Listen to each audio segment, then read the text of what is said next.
तो आज के क्लास में हम लोग पढ़ेंगे मेंडल के नियम। मेंडल के जो 3 नियम है बहुत ही फेमस है और इसी के ऊपर पूरा जेनेटिक टिका हुआ है। तो आज के वीडियो में जो है इस तीनों नियम के बारे में हम लोग डिस्कस करेंगे और अच्छे से पढ़ेंगे। तो उससे पहले हम लोग थोड़ा सा मेंडल के बारे में जान लेते हैं। तो मेंडल का पूरा नाम क्या है? ग्रेगोर जॉन मेंडल है, ये तो सब जानते हैं। इनका जन्म कब हुआ था? तो 16 जुलाई 1822 को हुआ था। मृत्यु 6 जनवरी 1884 को हुआ था। ठीक है। ये निवासी कहाँ के थे? तो ऑस्ट्रिया। यहाँ से क्वेश्चन आता है कभी कभी, जो कहाँ के निवासी थे। ऑस्ट्रिया एक यूरोपियन कंट्री है, आप देख लीजिएगा मैप में ऑस्ट्रिया कहाँ है, तो वहाँ के निवासी थे। और इनका जो एक्सपेरिमेंटल स्टार्ट हुआ था 1856 से और जो है एंड था 1863। मतलब 7 साल जो है इन्होंने मटर के ऊपर एक्सपेरिमेंट किया था। कौन सा मटर लिए थे? तो गार्डन पी। गार्डन पी क्या होता है? अब गार्डन पी क्या होता है? गार्डन पी जिसका आप सब्जी के रूप में उपयोग करते हैं उसको गार्डन पी बोलते हैं। जैसे मार्केट से खरीद के लाए उसको जो है निकाल के हरा मटर जो है सब्जी बना लिए उसको गार्डन पी बोलते हैं। और जिसका उपयोग आप दाल के रूप में करते हैं उसे आप फील्ड पी कहते हैं। तो इन्होंने जो है गार्डन पी का चुनाव किया था। इसका बॉटनिकल नाम याद रखिएगा, पाइसम सटाइवम वैरायटी हॉर्टेंस। ठीक है। तो गार्डन पी का बॉटनिकल नेम हो गया। और यहाँ जो है ये मैथमेटिशियन थे, मैथ का बहुत अच्छा नॉलेज रखते थे। इन्हें फादर ऑफ जेनेटिक्स कहा जाता है। बहुत इंपॉर्टेंट है, क्वेश्चन आता है फादर ऑफ जेनेटिक्स मेंडल को कहा जाता है। ठीक है। और इन्हीं के एक्सपेरिमेंट जो है रीडिस्कवर्ड 3 साइंटिस्ट मिलके 1900 में किए थे। ठीक है। तो ये हो गया आपका कुछ बेसिक जो है इंफॉर्मेशन मेंडल के बारे में। उसके बाद हम लोग पढ़ लेते हैं थोड़ा सा इससे रिलेटेड टर्मिनोलॉजी, जो अगले जो 3 नियम हम लोग पढ़ेंगे। ठीक है। उसमें जो है आपको समझने में बेहतर होगा। ठीक है। पहले है एलील। एलील क्या है? एलील का मतलब होता है कि जैसे ये गुणसूत्र होगा, गुणसूत्र के अंदर क्या रहता है? जीन रहता है। ठीक है। तो जीन का ही एक दूसरा रूप है। जीन को ही हम बोल देंगे कि ये कैपिटल टी है कि स्मॉल टी है। ठीक है। क्योंकि जीन कोई ना कोई कैरेक्टर को कंट्रोल करता है। ठीक है। तो उस कैरेक्टर को हमें अगर दिखाना है, जो है हमें एक्सपेरिमेंट करना है, लिखना है, तो हम किस रूप में लिखेंगे? तो उसको हम जो है इस फॉर्म में लिखते हैं, है ना। कैपिटल टी का मतलब है बहुत लंबा है और स्मॉल टी का मतलब है छोटा है। ठीक है। तो इसी को हम क्या बोलते हैं? एलील। होमोजाइगस का मतलब है जिसमें कैपिटल टी रहेगा दोनों, या फिर दोनों सिमिलर एलील होगा उसको हम होमोजाइगस बोलेंगे। और अगर सिमिलर एलील नहीं रहेगा तो उसको हम हेटेरोजाइगस बोलेंगे। यहाँ पे देखिए होमोजाइगस का मतलब इसमें दोनों जो है कैपिटल टी है, या फिर दोनों स्मॉल टी, उससे कोई मैटर नहीं है। ठीक है। उससे कोई फर्क नहीं पड़ता है। अपन को जो है सिमिलर होना चाहिए। सिमिलर हो गया तो मतलब कि क्या हो जाएगा? वो होमोजाइगस हो जाएगा। हेटेरोजाइगस का मतलब सिमिलर नहीं होगा, एक जैसे बड़ा हो गया तो एक छोटा। ठीक है। तो इस प्रकार के जो है जाइगोट को हम क्या बोलेंगे? हेटेरोजाइगस। उसके बाद डोमिनेंट क्या है? डोमिनेंट का मतलब है जो प्रभावी रहता है। ठीक है। जैसे लंबा और छोटा, तो लंबा डोमिनेंट रहता है, प्रभावी को जो है दबा देता है, सप्रेस कर देता है। तो जो कैरेक्टर जो है सप्रेस कर देता है जिसको, ठीक है, तो वो आपका डोमिनेंट जीन हो गया। ठीक है। तो ये आपका कैपिटल टी क्या हो गया? डोमिनेंट हो गया।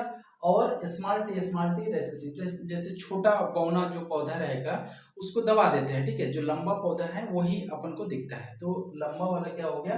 डोमिनेट हो गया। जो छोटा वाला बौना वाला है वो आपका जो है रेसेसिव हो गया। ठीक है। तो ये कुछ टर्मिनोलॉजी है। अब हम लोग जो है तीनों नियम को अच्छे से पढ़ते हैं। ठीक है। दोस्तों हम लोग 3 नियम पढ़ने जा रहे हैं मेंडल के, बहुत इंपॉर्टेंट नियम है। और 3 नियम पढ़ने से पहले हमें मोनोहाइब्रिड और डाईहाइब्रिड क्रॉस के बारे में जानकारी होनी चाहिए। तो पहले हम लोग देखेंगे मोनोहाइब्रिड क्या है। ठीक है। मोनो का मतलब होता है एक, और हाइब्रिड का मतलब है कि मेल और फीमेल को जब क्रॉस करा के उसके बच्चे उत्पन्न होते हैं उसको मतलब क्या हाइब्रिड बोलते हैं। तो मोनो जब ये कैरेक्टर को लेके, एक लक्षण को लेके हम जब क्रॉस कराएंगे तो उसको बोलते हैं मोनोहाइब्रिड। ठीक है। सपोज मान के चलिए एक लंबा को ले लिए, एक बौना को ले लिए। यहाँ पे आप पौधे को भी ले सकते हैं, आप इंसान से भी जो है समझ सकते हैं। सपोज मान के चलिए एक लंबा आदमी है और एक बौना औरत है। ठीक है।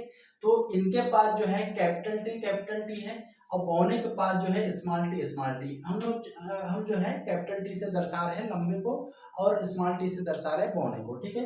तो इनके जब गैमेट बनेंगे तो यहाँ से एक गैमेट आएंगे, मतलब कि जब डबल है तो इसका जो है हम एक लेंगे। इसको जब अलग करते हैं तो गैमेट जब बनता है तो ये अलग अलग हो जाता है। ठीक है। तो गैमेट जब बनेगा तो ये एक सिंगल टी रहेगा, इसका भी एक स्मॉल सिंगल टी रहेगा। ठीक है। अब ये दोनों को फ्यूज जब करेंगे तो इसमें जब देखा गया है तो इसमें जो है बच्चे कैसे बनेंगे, कैपिटल टी और स्मॉल टी। तो अब ये बच्चे में जो है दोनों के जीन उपस्थित है, लेकिन ये बच्चे का हाइट जो है लंबा होगा, कितना होगा, 6 फीट के बच्चे बनेंगे। ठीक है, इसी को देखा गया है कि देखिए ये जो है प्रभावी जीन है, मतलब ये है डोमिनेंट जीन है और ये है रेसेसिव जीन, लेकिन यहाँ पे दोनों का असर दिखना चाहिए था, लेकिन किसका असर दिख रहा है, ओनली वन, एक ही जीन का असर यहाँ पे दिखाई दे रहा है। इसी को बोलते हैं प्रभाविता का नियम। ये इस पर प्रभाव डाल के इसको जो है दबा दिया, इस जीन का कोई प्रभाव दिख ही नहीं रहा है। ठीक है, केवल इसका ही इसी जीन का प्रभाव दिख रहा है। इसी नियम को बोलते हैं प्रभाविता का नियम। यहाँ से मेंडल का फर्स्ट नियम बनता है लॉ ऑफ डोमिनेंस। ठीक है, इसमें बोला गया है कि जब एक लंबा और एक बौना पौधा में क्रॉस कराएंगे तो उसमें से जितने भी बच्चे बनेंगे वो सारे के सारे कैसे रहेंगे, लंबे रहेंगे। ठीक है, सारे के सारे लंबे रहेंगे, परंतु उसमें जीन दोनों के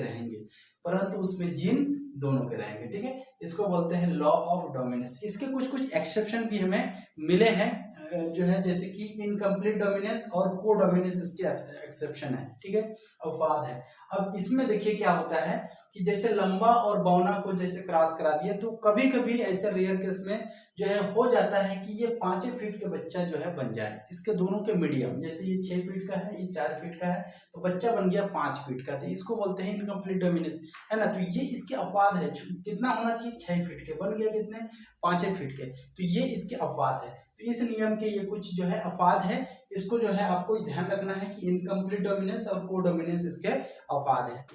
अब हम दूसरी पीढ़ी में जाके देखेंगे कि इससे जो है अगर क्रॉस कराएंगे, सेल्फिंग करा देंगे तो किस प्रकार के संतान उत्पन्न होते हैं। ठीक है, तो इसको जो है इसी टाइप के हेटेरोजाइगस से हमें जो है क्रॉस कराना होगा। तो यहाँ पे देख लीजिए कि यहाँ पे कैपिटल टी स्मॉल टी, हम जो है कैपिटल टी स्मॉल टी वाले एक सेम टू सेम पौधे से हमें क्रॉस कराए। ठीक है, तो इसके जब गैमेट बनेंगे तो दोनों अलग अलग हो जाएंगे, तो ये कैपिटल टी स्मॉल टी ये दोनों अलग हो गया, फिर कैपिटल टी स्मॉल टी ये दोनों अलग हो गया। तब इसको पुनेट टेबल में इसको फिट करिए और इसको क्रॉस करा दीजिए, जैसे ये टी कैपिटल टी लिख दिया, मैं स्मॉल टी लिख दिया, ये कैपिटल टी लिख दिया, ये स्मॉल टी। अब ये आपस में इसको क्रॉस करा दीजिए, तो ये फर्स्ट पौधा बन गया, इसको क्रॉस कराएंगे, सेकंड पौधा बन गया, इसको क्रॉस कराने से थर्ड, और इसको क्रॉस कराने से जो है फोर्थ, मतलब कि 4 प्रकार के इसमें से पौधे प्राप्त हो रहे हैं इसको सेल्फिंग कराने पर। ठीक है, ये F2 जनरेशन है, ये क्या है, ये आपका F2 जनरेशन है, इसमें 4 प्रकार के पौधे बन रहे हैं। लेकिन एक चीज यहाँ पे ध्यान दीजिएगा कि पहले हम लोग देखे थे कि हेटेरोजाइगस बने थे, इसमें जो है हेटेरोजाइगस और होमोजाइगस दोनों प्रकार के बन रहे हैं। मतलब कि कैपिटल टी और स्मॉल टी यहाँ पे साथ में थे, परंतु यहाँ पे साथ में है और नहीं भी है, इसी को बोलते हैं पृथक्करण का नियम। यहाँ पे जो है ना, यहाँ पे ये जो है इसके गुलाम थोड़े ना है कि ये इसी के साथ हमेशा ही रहेगा, यहाँ पे आके स्वतंत्र है। ठीक है, ये इसके साथ भी है, दोनों जो है छोटा बड़ा साथ में है, लेकिन ये बड़ा बड़ा है, यहाँ पे छोटा छोटा है। मतलब कि एलील जब नेक्स्ट पीढ़ी में जाते हैं तो वो जो है अलग हो जाते हैं। ठीक है, सेपरेट होना उसको बहुत जरूरी है, वो किसी के साथ भी जाके जो है पेयर बना सकते हैं। इसी नियम को बोलते हैं पृथक्करण का नियम, लॉ ऑफ सेग्रीगेशन। ये है मेंडल के दूसरा नियम। ठीक है, तो यहाँ पे हम लोग देख लेते हैं कि प्योर कैपिटल टी कितना है और हेटेरोजाइगस पौधे कितने हैं। तो कैपिटल टी एक है और दोनों जो है ये सेम टू सेम है हेटेरोजाइगस, और एक आपका जो है डॉर्फ है जो स्मॉल टी है। जो है फिनोटाइपिक रेशियो में ऊपर के जो है ढांचा को देख के हम बताते हैं, तो ये लंबा दिख रहा है तो इसको जो है लंबा में गिनती कर लिए, है ना। ये भी लंबा दिख रहा है, ठीक है, क्योंकि इसमें कैपिटल टी है, यहाँ पे स्मॉल टी को इसने दबा दिया तो ये भी लंबा में गिनाएगा, और यहाँ पर ये भी लंबा में गिनाएगा, बस एक तो जो है बौना में गिनाएगा। तो 3 ठो पौधा क्या है, यहाँ पे लंबा है और एक ठो पौधा जो है बौना है, तो फिनोटाइपिक रेशियो क्या हो जाएगा 3:1, मतलब 3 पौधे लंबा मिला और एक पौधा जो है बौना मिला। ठीक है, उसके बाद जीनोटाइपिक रेशियो में भी देख लीजिए, जीनोटाइपिक रेशियो में आपको जो है इसका जीन के अकॉर्डिंग जो है आपको जो है गिनती लगाना है। तो देखिए यहाँ पे कैपिटल टी कितना है, तो एक ही तो है, तो एक लिख दिए, एक कैपिटल टी बन गया, और 2 हेटेरोजाइगस है, इसमें कैपिटल टी स्मॉल टी भी है, इसमें भी कैपिटल टी स्मॉल टी है, तो ये 2 जो है हेटेरोजाइगस पौधे मिले, और ये आपका डॉर्फ पौधा मिला, स्मॉल टी। तो जीनोटाइपिक रेशियो क्या हो जाएगा, 1:2:1 हो जाएगा। ठीक है, ये दोनों चीज समझ में आ गया है ना। जब मोनोहाइब्रिड में F1 जनरेशन लिए तो इसमें सारे के सारे हेटेरोजाइगस पौधे मिलेंगे और किस प्रकार के लंबे। और जब F2 जनरेशन लिए, ठीक है, तो इसमें फिनोटाइपिक रेशियो आप देखेंगे तो 3 लंबे 1 बौन है, और जीनोटाइपिक रेशियो देखेंगे तो 1:2:1, मतलब कि इसमें भी आपको 3 लंबे है, एक छोटा है, लेकिन 2 इसमें हेटेरोजाइगस है। ठीक है, तो ये आपका हो गया दूसरा नियम। इस नियम का कोई भी अपवाद नहीं है, इसको आपको ध्यान में रखना है। ये यूनिवर्सल एक्सेप्टेड है। ठीक है, ये यूनिवर्सल एक्सेप्टेड है। अब उसके बाद हम लोग पढ़ेंगे डाई हाइब्रिड क्रॉस। ये मोनोहाइब्रिड हो गया। अब हम लोग देखेंगे कि 2 कैरेक्टर अगर लिया जाए, जैसे कि ये लंबा पौना, ये एक ही कैरेक्टर था, हाइट का जो है 2 अलग अलग ट्रेड है। ठीक है, तो इसका एक ही कैरेक्टर लेके हम क्रॉस किए। अब हम लोग 2 कैरेक्टर को लेके क्रॉस करेंगे। सपोज मान के चलो लंबा के साथ जो है पीला ले लो या फिर हरा ले लो, ये जो है आपका दूसरा कैरेक्टर हो गया। ठीक है, तो हम अब 2 कैरेक्टर को लेके क्रॉस करेंगे, उसको बोलते हैं डाई हाइब्रिड। दोस्तों अब हम लोग पढ़ेंगे dihybrid cross. Dihybrid cross का मतलब क्या है कि जिसमें 2 लक्षणों को लेके हम जो है क्रॉस कराते हैं, इस प्रकार के क्रॉस को डाई हाइब्रिड क्रॉस कहते हैं। इसमें 2 लक्षण को लिया जाता है। जैसे सपोज मान के चलिए यहाँ पे गोल और पीला, एक पौधे के बीज जो है गोल होता है और पीला होता है, तो ये 2 लक्षण हो गया, गोल और पीला। और इसी के जस्ट अपोजिट में एक गोल का रेसेसिव मैंने ले लिया झुर्रीदार, और पीला का रेसेसिव ले लिया हरा, मतलब कि ये जो है आपका रेसेसिव, ये अप्रभावी लक्षण है और ये दोनों प्रभावी लक्षण है। ठीक है, तो अब इसके अंदर जो है ये एलील है। अब एलील का हमें पहले क्या बनाना है, गैमेट बनाना। देखिए कोई भी जब प्लांट दोनों आपस में क्रॉस कराते हैं तो उसका पहले गैमेट बनता है, फिर गैमेट से जो है फ्यूज होके क्या बनता है, प्लांट बनता है। ठीक है, तो इसके गैमेट बन जाएंगे, यहाँ से एक आर आ गया, यहाँ से जो है कैपिटल वाई आ गया। ठीक है, तो आर वाई बन गया, कैपिटल रहेंगे दोनों। अब इसका दोनों जो है स्मॉल बनेंगे, तो यहाँ से ये गैमेट बन गया, यहाँ से ये गैमेट बन गया। अब ये दोनों गैमेट आपस में फ्यूज होके क्या बन गया, F1 जनरेशन।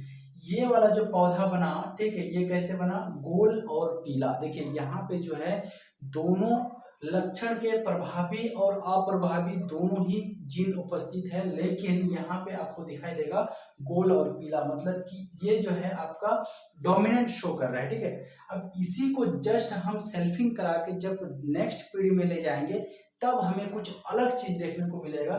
जैसे सपोज मान के चलिए यहाँ पे इसको सेल्फिंग कराना है, तो सेल्फिंग कराने के लिए पहले इसका गैमेट बनाना पड़ेगा।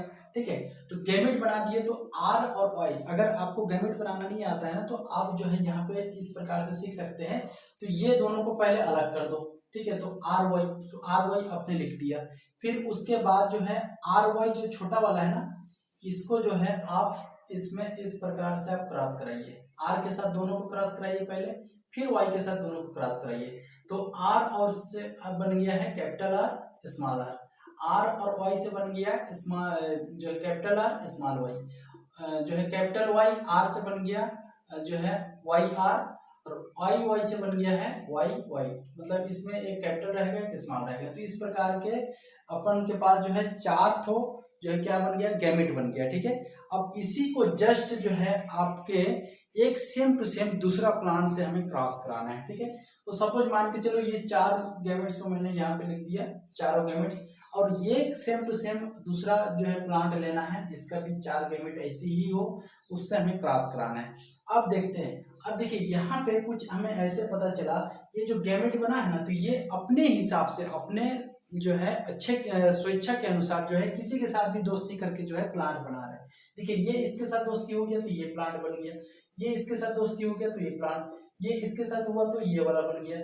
इस टाइप से जो है क्रॉस होके फिर बना। यहाँ से देखिए मतलब कि जो खुला सांड टाइप से जो है ये किसी के साथ भी दोस्ती करके जो है अपना नया प्लांट बना रहे हैं, मतलब कि ये गैमेट जो है स्वतंत्र है, वो किसी के साथ में जाके भी दोस्ती कर सकता है, उसके साथ मिलके नया प्लांट बना सकता है। इसी नियम को बोलते हैं स्वतंत्र अपयूवन के नियम या लॉ ऑफ इंडिपेंडेंट असॉर्टमेंट। ये है मेंडल के तीसरा नियम। ठीक है, तीसरा नियम का मतलब समझ में आ गया कि यहाँ पे आप देखेंगे सेकेंड सेकेंड पीढ़ी में जाके एकदम, फर्स्ट पीढ़ी में आपको समझ में नहीं आ रहा है, आपको सेकेंड पीढ़ी में जाके बहुत ज्यादा क्लियर हो जाता है कि इसमें जब हम दोनों सेम गैमेट से हम क्रॉस कराते हैं तो इसमें जो है वो अपने अपने हिसाब से जो है दोस्ती करके वो प्लांट बनाता है। इसी नियम को हम क्या बोलते हैं, स्वतंत्र अपीवरण के नियम। दोस्तों अब हम लोग देखेंगे इसके फिनोटाइपिक रेशियो और जीनोटाइपिक रेशियो, ठीक है।